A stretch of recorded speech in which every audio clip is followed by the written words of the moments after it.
Hello, meus amores, tudo bem com vocês? Hoje nós vamos estudar, né? Vamos revisar o Simple Present e vamos aprender, vamos ver ele de forma mais aprofundada, certo?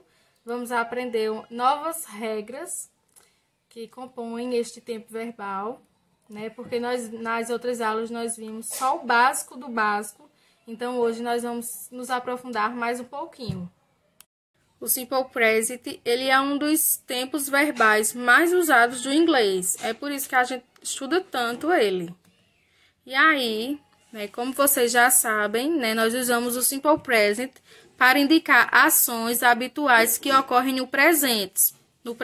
Por exemplo, fatos gerais, ações repetidas ou situações, emoções e desejos permanentes.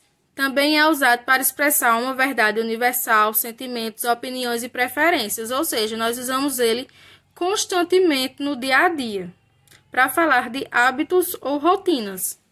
E aí, diferente do português, no inglês, quando se fala do presente simples, não se modifica o verbo para os sujeitos I, you, we e they. Na terceira pessoa do singular, que é he, she e it, ele, ela e it para objetos e animais, os verbos eles sofrem uma alteração, principalmente nas frases afirmativas. Nas frases negativas e interrogativas, eles terão o auxílio de verbos auxiliares, que mantêm o verbo principal no infinitivo. O que é o verbo no infinitivo? É quando vem, por exemplo, quando vem o tu na frente do verbo, certo? Tu mais o verbo. Por exemplo, to play é o verbo na forma infinitiva. E aí, as frases com o Simple Present, na maioria das vezes, elas acompanham expressões de tempo, que são advérbios.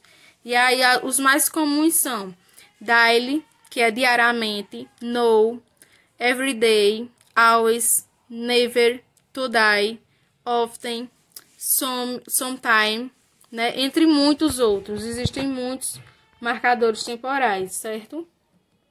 E aí, quais são as regras do Simple Present? Lembrando que as regras do Simple Present, ela aplica-se apenas na terceira pessoa do singular, que é he, she e it. Então, aqui, por exemplo, no Simple Present, utilizamos o verbo no infinitivo, né? Que é to play, que significa jogar. Então, na conjugação, eu tiro o to. Aí fica I play, que é eu jogo. You play, tu jogas. We play, nós jogamos. You play, vocês jogam. E they play, que é eles ou elas jogam. E aí, na frase, I always play, eu sempre jogo. Eu estou falando de uma rotina, né? You sometimes play, tu jogas às vezes. Vocês jogam às vezes. E aí, na terceira pessoa do singular, geralmente, tá, gente? Geralmente aí tá maiúsculo, porque não é em todos os verbos. Tem outras regrinhas específicas. Então, geralmente, acrescenta-se o S ao verbo. Por exemplo, o verbo to work, que na terceira pessoa do singular, que é para he, she e it, acrescenta-se o S, que significa ela trabalha, ele trabalha, ele ou ela trabalha. E aí, como eu falei, né, há algumas regras específicas para a flexão da terceira pessoa do singular, que é he, she e it, que estão relacionadas com a terminação dos verbos, ou seja, vocês têm que prestar bastante atenção no verbo, quando ele estiver na terceira pessoa, certo? Para saber qual é a regrinha que vocês devem aplicar. Vamos ver, ó. Nos verbos terminados em O, em Z, em SS, em SH e X, eu acrescento o ES no final do verbo. Por exemplo, to watch, to eat, que quer dizer assistir. Como vocês podem observar aqui, termina com CH. Então, sempre que terminar com CH, eu acrescento não somente o S, eu acrescento o ES. E assim por diante, ó. Push, que terminou em CH, SH. Kiss, SS. Go, que terminou em O. E fix, que terminou em X. Então, quando tiver essas terminações, vocês vão acrescentar o ES no final do verbo. E aí, nos verbos terminados em Y, precedido de consoante, certo? Retira-se o Y e acrescenta-se o IES. Por exemplo, to fry. Eu tiro o Y e acrescento o IES. E assim vocês podem observar nos outros exemplos.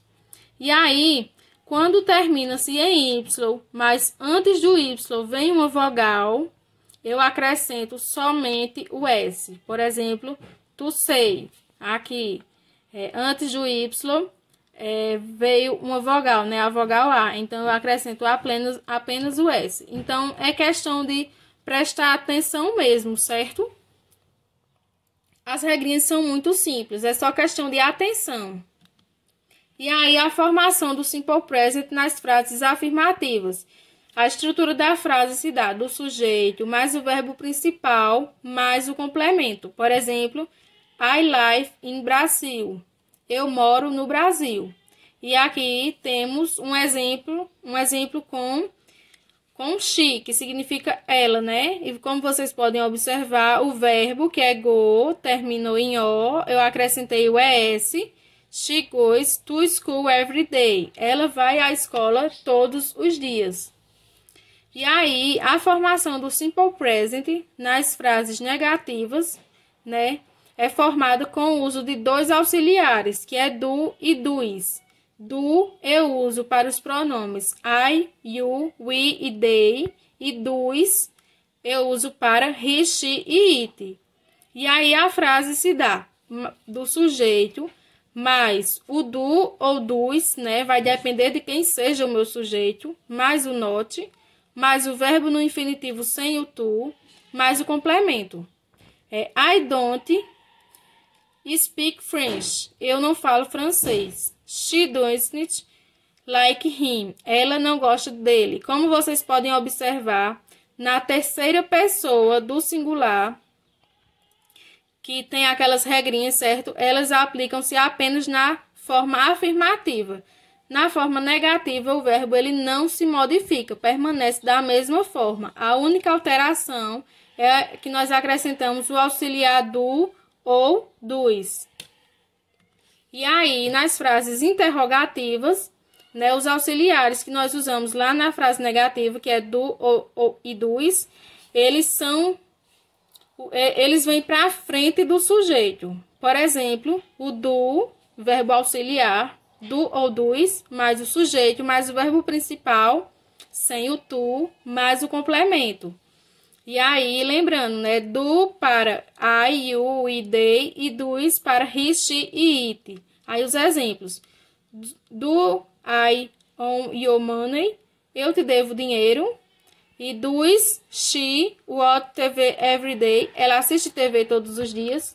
Então, essas são as regrinhas do simple present, certo? E aqui as referências bibliográficas.